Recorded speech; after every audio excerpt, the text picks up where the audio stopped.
Hello and welcome to the second episode of Tokyo Daily by Where Do We Begin. Glad to have you here, excited to have you here. Of course, it's the 24th of July, but more importantly, day one of the games, the first official day. We've got 15 events the Aussies are competing in today. I'm really pumped for it, and lots of stuff going on yesterday, of course. The big thing, of which we'll get into it straight away, the opening ceremony. In case you missed it, I reckon there would have been millions. I haven't seen the numbers. I reckon there would have been millions of Aussies watching and billions around the world. In case you didn't see it, of course, Paddy Mills, the basketballer, and swimmer Kate Campbell with the flag birth, they did an admirable job of flicking their wrist from side to side. It was very nice to see. But the kind of ceremony itself, it was definitely kind of, everyone does it in their own unique way, all the different host cities. Like, I enjoyed it, to be honest. I really think it didn't stray from Japanese culture. It didn't want to kind of like adapt to what would be super popular. They had lots of kind of traditional stuff in there. They had a bit of tap dancing, a bit of treadmilling, a bit of interpretive dance, and one of the kind of interpretive dances, I guess, it was quite touching, honestly. It was paying tribute to the Israeli massacre at the Munich Games in 1972, 49 years ago.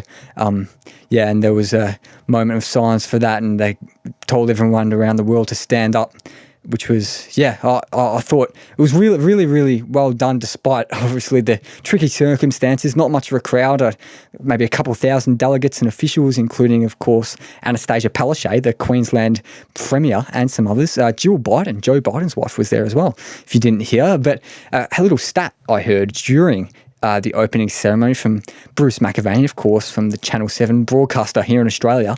There's a Syrian girl by the name, and you can call her a girl because she's 12 years old, and she goes by the name of Zaza Hend. She's a table tennis player from Syria, 12 years old. How bananas is that? She qualified for the Olympics when she was 11. It's, my God, I don't know what I was doing when I was 11. I was probably still wearing nappies when I was 11 to know the rate I was going at growing up. But, of course, there was more happening. It wasn't just the opening ceremony yesterday. There were a few events there. They didn't have too many because the big thing was the opening ceremony, of course. But the ones that might tickle your fancy if you are an Aussie, which I am, so that's going to be the main theme of this podcast, as always, here on Tokyo Daily. The archery was a big one, but I think most of the Aussies underwhelmed. They'd be pretty disappointed with their performances, I'd say. Alice Ingley in the women's individual ranking round, she finished 57th out of 64. So now she's got a pretty tricky task in her first elimination contest against the 8th placed Ksenia Perova from Russia. So that is obviously going to be no easy task. It would be amazing if she gets through, but some other stuff happened in the archery. We had the individual men's ranking round as well, with Taylor Worth, Ryan Tyack and David Barnes. Taylor Worth and Ryan Tyack actually won bronze in the team archery in Rio in 2016. It was Australia's first archery medal. But again, I think the Aussies disappointed in this one. Out of the 64 competitors, none of the three Aussies finished in the top half. Taylor Worth finished 39th, Tyack finished 42nd, and David Barnes finished 50th out of the 64. And those same three men, they were in the team ranking round, the men's team ranking round. They finished 11th out of 12. So I believe they're going to go now face the Netherlands in the next round. And there was one other thing in the archery for the Aussies, if you're interested in it. Taylor Worth and Alice Ingley were in the mixed team competition, but you need to be in the top 16 out of 29 to get through to the next round. They didn't really make it close. They finished 25th out of 29. They will be disappointed with that. So not a great day for the archers, the bowmen and bow women, the bow people of Australia in Tokyo. Yeah, bit of a disappointing one. But in the rowing, some better news for us Aussies.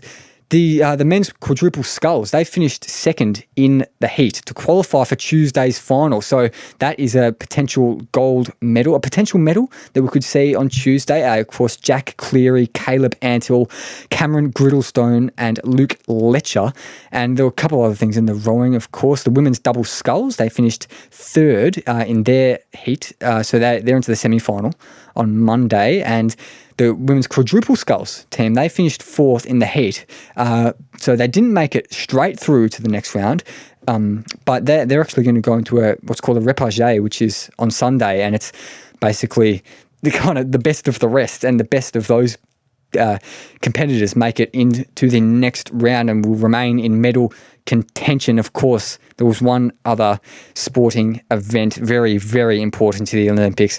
My favourite thing to watch in the Olympics was the equestrian dressage. It wasn't the actual equestrian dressage. It was the first horse inspection, a monumental moment in any Olympics, the first horse inspection in the equestrian dressage. So, yeah, you guys have missed it now, but if you want to tune in 2024, put it in your diary. Paris 2024, the equestrian dressage horse inspection. It's great stuff. And in other news, recapping from yesterday and last night, an Algerian judoka, judo athlete called Fethi Nourian, he withdrew actually from the games at really on the eve of the games due to the possibility of facing an Israeli opponent, because he's a big supporter of the Palestinian cause. I think everyone knows about the landscape going on in that part of the world at the moment. And if he beat the Sudanese athlete Mohammed Abdul Rasul, he would have faced the Israeli Toha Butbul in the next round, and he just wasn't having any of it. To be honest, he withdrew. So controversial one, but a very interesting one nonetheless. And another withdrawal from more the Aussie side of things, the Aussie side of the coin. Cyclist Rowan Dennis, he hasn't withdrawn for the whole games, but he's a two-time time trial world champion. He pulled out of the road race in the cycling, which was a very, very interesting one. He just wants to focus on time trial, and fair enough, really. That's what he's going to be really kind of aiming for a medal in, his best shot at a medal. So fair enough, I reckon. But that's about all that happened yesterday, to be honest. Short and sweet. So what we're going to do now, we're going to get into some previews. Of course, the tennis starts tomorrow, one of the big events at the Olympics. Some huge names playing in the Olympics. Some huge names have withdrawn as well. I got a guy on to the show to speak all about it. He goes by the name of Courtney Walsh. He writes for The Australian, a great journo. So I'm going to throw over to my interview with our resident tennis expert. He'll be coming on the show a few times over the games. Courtney Walsh, here he is. Hi, Courtney. Welcome to the show, mate. Thanks for coming on. How are you, and where are you coming to us from today? Yeah, coming to you from Melbourne, West Brunswick. I'd love to be in Tokyo, but restrictions made it a little harder to get there. They've, I suppose, understandably cut numbers going into Japan and numbers coming back out of Japan, given the situation in Australia. So watching the games from home this year. So you usually go? Love to go. No, but I haven't been. I thought I was a chance this year, but not to be.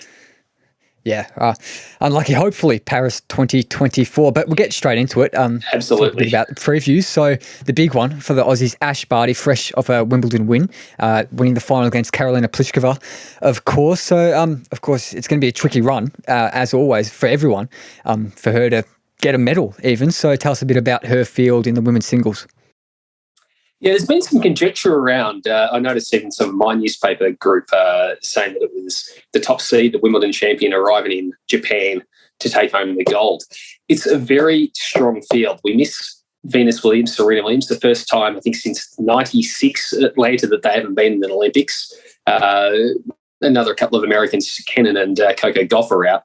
But those players aside, it's actually a very strong field. You've got the top 9 points earners from 2021, headed by Barty in Tokyo. You've got the 3 Grand Slam winners this year, Naomi Osaka in Australia, Barbara Krejcikova from Paris, and then Ash Barty from Wimbledon there, and 15 of the top 20. So it is far from a walk in the park. If Ash plays very well, and it depends on how she goes after Wimbledon, whether she suffers a letdown. If she plays well, she's certainly the woman to beat, but it's no walk in the park. She's got a task ahead, and representing Australia comes with its own pressures. Playing for your nation. I was in Perth a couple of years ago for the Fed Cup final. She was favoured to lead Australia to glory against France in that final, and was just beaten in a thriller against Mladenovic. So that hurt her deeply. She wants to do Australia proud. I'm sure she'll do her best. Yeah, and one of the big rivals for her is going to be Naomi Osaka. Of course, missed out on Wimbledon because of mental health reasons that were much publicised. But tell us a bit about her. I'm really interested because born in Japan, she was representing Japan, but she moved to America, I think New York, when she was like 3. So do you know how the Japanese people kind of perceive her? Is she one of their own, or is she just really an American to them? No. Well, it's an interesting one because she's Japanese Haitian heritage. Her father's from Haiti.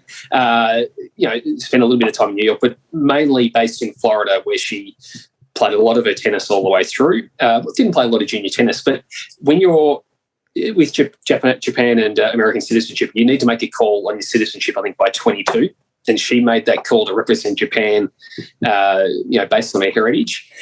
Japan's very strong in terms of their race. If you're a mixed race, it's not necessarily you're not necessarily as welcomed automatically. That it's documented that there's been different cases of that being true. But with Osaka, someone as a star and clearly the face of the Olympics in Japan, given her high profile, the wealthiest or the highest paid sports woman in the world, clearly they will be hoping that she can produce her best form. No easy task. I think she's only played about 8 matches this year, realistically, given the Australian Open success where she was outstanding, but missed the French Open and also Wimbledon. So she comes into this without a lot of match tennis behind her. Yeah, for me, she's comfortably the most famous Japanese tennis player ever and one of the most famous sports people ever, really. But have the Japanese got any other kind of players representing them that have a chance at doing well? Oh, look, absolutely. Look, probably her forerunner in terms of fame, Kei Nishikori, who's an outstanding male tennis player, formerly world number 4, US Open finalist. And the first to really break through, I think, was Project 45. I'll stand corrected on that, but he was dubbed Project 45 because their previous best ranked player had been 46th in the world before he came along. Nishikori is an outstanding player, one of the better players never to win a Grand Slam. He's got a fascinating first-up match against a top Russian, Andrei Rublev, who has been one of the best players this year. So it's no easy, first-up clash for him. But if Nishikori gets hot on hard courts, we've seen before making a US Open final on hard courts, he can be very hard to beat. And he looms as one of the smokies for the men's event. Yeah, that would be an interesting one to see. I don't follow tennis as much as you, obviously, but I know that's okay. He's had his struggles with injuries over the years. But yeah, hopefully, it's always good to see a person from the host nation do well. So hopefully, he kind of gets into the latter stages of the tournament. But in terms of the men's singles more generally, Novak Djokovic is like the big name, widely expected to win it. Is there any kind of debate about who's going to win it in your mind, or is he the guy? Look, he's clearly the player to beat. And, if he's able to win a singles gold medal, it would be his first. So that's interesting. Like he's still to break through at the Olympics. 5 years ago now in Rio de Janeiro, he was beaten in the first round by Juan Martín del Potro in an epic. It was 7-6 in the third. He left the court in tears. It meant that much to him, that loss. He was devastated by it. Fantastic first round match, 2 Grand Slam champions against each other. Very, very good form all the way through. Obviously, the Australian Open, Roland Garros, now Wimbledon behind him, trying to become the third man in history to win a Grand Slam in New York later this year behind Rod Laver and Don Budge. The query will be whether he suffers a letdown, which is the same query facing Barty, given it was only 2 weeks ago that they managed to win through and win Wimbledon. And the best of 3, as opposed to best of 5, makes it a far more even prospect. A lot easier against the legends like Djokovic or Nadal and Federer, who aren't there this year, to beat them in 3 sets. We've seen it repeatedly, then in 5 sets where they've got the time to really find their game. So, look, clearly the deserving favourite, but players like Daniil Medvedev, who's made the final in Melbourne this year, Stefanos Tsitsipas, the French Open finalist, who was very, very good against Novak in Paris, Alexander Zverev's a top liner, and even Hubert Hurkacz, who made a semi-final at Wimbledon a couple of weeks ago. They are all capable of pushing Djokovic. Yeah, and just a quick answer, a bit of a question without notice here, putting you on the spot. Who are the 2 singles winners for you? Look, based on form, Barty and Djokovic, but that's because of the world number one. So, I think it's still hard to go outside them, but there are, a number of contenders will be very hard to pick against the world number ones given their form. Yeah, and just off Barty quickly, I know Kyrgios and Dimonor, a couple of big name Aussies pulling out, but are there any other Aussies in the singles that we should be keeping an eye on? Look, fantastic to see Sam Stosur into her 5th Olympic Games, former French Open finalist, US Open winner, who I think she's shown some good signs recently. So she plays a tough one first up. Good to see her win a couple of rounds. Alexia Tomljanovic made a quarterfinal at Wimbledon. She's playing very well. If she can kick on, that's great to see. The men, John Millman, and who's had a bit of a bad back, and James Duckworth, if they can win a couple of rounds, that would be good. I think in the doubles, we're a chance as well. Barty and Saun Sanders. Sanders making her Olympic debut as well. She's been in good form. She practiced with Barty all the way through Wimbledon, was in the box. Nice right-handed, left-handed combination. I don't mind their draw, and I think Barty is an outstanding doubles player, former US Open doubles champion. So if she can stand up on her side of the court, Sanders, they're a chance in the women's doubles as well for a medal. Yeah, and anything else interesting happening with the doubles just before we wrap up? Look, I probably, it's an interesting one. A couple of outstanding pairs to watch from other nations, but from the Australians in the men's, by virtue of the system where you play your top two sort of ranked players together, we've probably got the combination wrong. We've got Max Purcell and Luke Saville, who are going to their first games, former Australian Open finalists, but by virtue of the way the system or the breakdown works, they're playing with different players. So you've got Purcell with John Peers, a Grand Slam champion. They're a chance. They're certainly a capable pairing, and John Millman and Luke Saville pairing together. So a little harder, I think, for that combination, but fingers crossed at least one of them can push through deep into the semi-final, the medal rounds. Yeah, I'm looking forward to it very much, as I'm sure you are and all our listeners are. But just quickly before we go, any socials, anything else you'd like to plug? Look, no, just I'm happy enough to come on and really nice to be with you. And I hope all goes well for the games. Obviously, from a patriotic front, it'd be great to see Australia do well. But I just want to see some outstanding performances worldwide. Yeah, look forward to speaking to you later on, mate. Thanks very much for coming. Absolute pleasure. Thanks for that, Courtney. Really appreciate that, mate, coming on the show. I look forward to speaking to you again, as I said, throughout the games, and I hope you guys all enjoyed that little bit of insight into tennis that us hosts really can't provide you. We know a bit about tennis, but we don't have anywhere near the expertise of the great man, Courtney Walsh. Now, as I mentioned at the start of the show, 15 sports that Aussies will be competing in tomorrow. So it is a big, big day. Like I said, the first official day of events. We're really getting into it now. It's all heating up. So I'm just going to really go through the schedule for the Aussies. So at 9:30 a.m, all these times are Australian Eastern Standard Time, by the way. So that's on the Eastern Seaboard. From 9:30 a.m, Australian Eastern Standard Time, we've got the women's 10-metre air rifle with Elise Collier and Katerina Kalplos.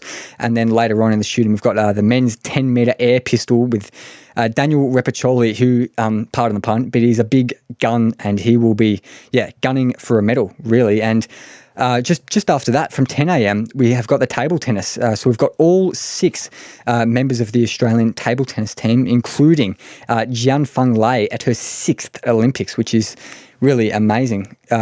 6 Olympics, astonishing. That's from 10 a.m, the table tennis. So if that tickles your fancy, turn on the table tennis, of course, on one of Channel 7's 45 platforms across the TV and 7 Plus, of course. And then at 10:30 a.m, in the hockey, we've got Australian men, the Kookaburras, coming up against the hosts, Japan, in a group stage match, a pool match, whatever you want to call it. That's at 10:30 a.m. And then the rowing, around the same time, actually. The rowing all kicks off for the Aussies at 10:30 a.m. as well. So we've got the men and the women in the coxless pairs, the 4s and the coxless 8s.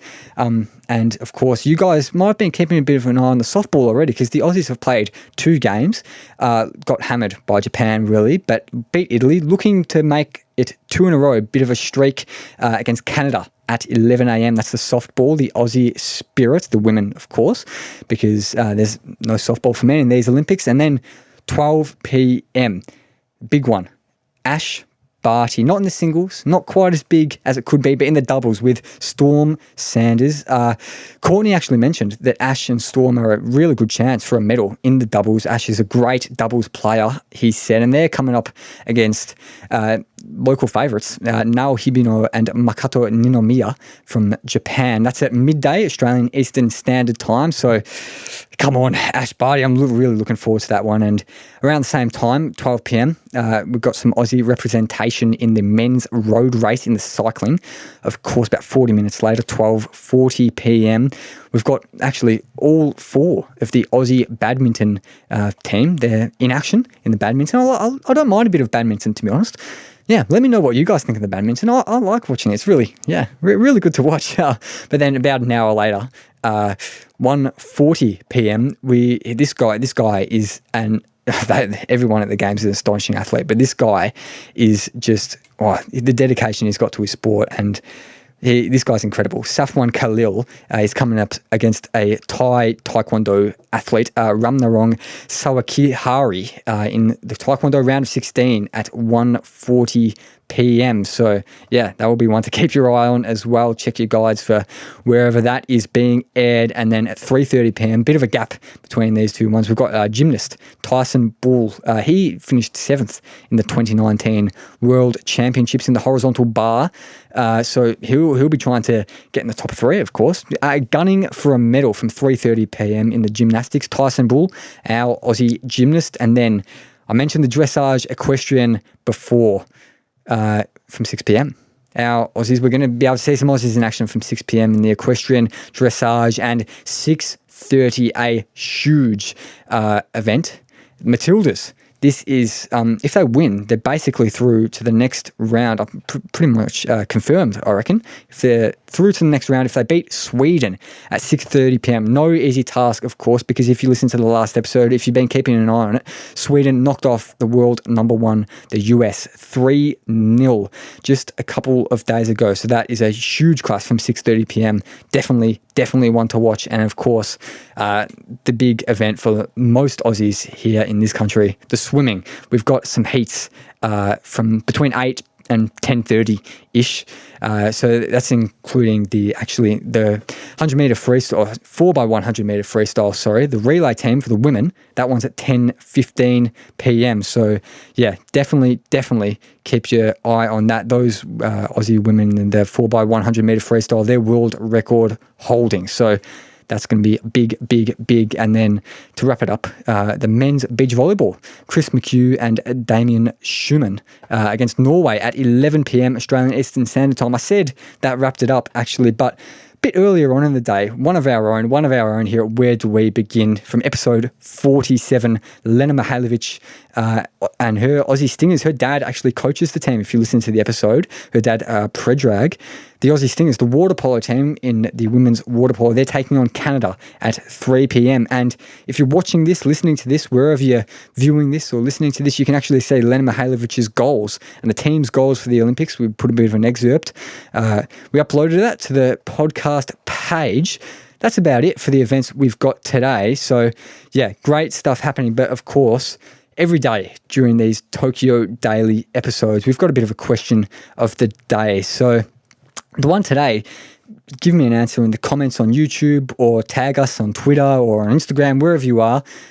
What was your moment of the opening ceremony? I presume most of you watched it. You should have been, because, it was a really good event. It's probably the must-watch event of the Olympics. Probably easily the most widely watched event of the Olympics around the world, I would say. My moment of the opening ceremony, I reckon this was quite, pretty cool, actually. So they had these kind of Olympic rings that they transported and kind of assembled within the Tokyo the National Stadium in Tokyo, made of wood. And the wood that they used to make the rings, that was actually came from these trees that were grown from particular seeds taken to Tokyo by international athletes the last time Tokyo hosted the Games in 1964. So what's that, 57 years ago? These trees, 57 years old, they chopped them down, got a bit of wood, made these very nice looking, very shiny looking, very polished looking Olympic ring. So I really like that moment. Let me know your moment of the games. That just about wraps us up. You guys all know how to support us, whether it's giving us a like, a share, a subscribe, a follow, a review, whatever it is. Yeah, we really appreciate it. Thanks for watching. Thanks for listening. Whatever platform you're on. We'll see you tomorrow, guys. Thanks.